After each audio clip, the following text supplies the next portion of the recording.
What's going on, guys? Welcome to today's video. Today we're going to show you how to change out the processor in your desktop Windows computer. Here we have a Dell 530S, but this is going to work with almost any desktop computer, really. So first you're going to take off the door, the cover, and here we have the fan.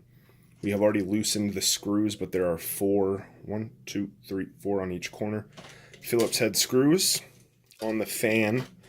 This is a direct unit to cool the processor. So what this does, let me get this really aimed on the processor. So there we can see the processor itself. This is a super simple process. There's actually just one wire right here. You're going to unlock it by pressing it down and pushing it out. See how easy that was?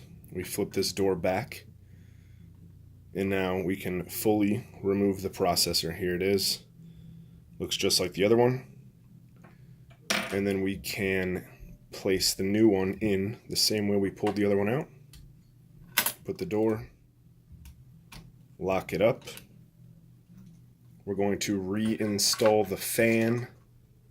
And that's it. It's that simple, guys. Super, super easy to do. Thanks for watching this video. Have a great day.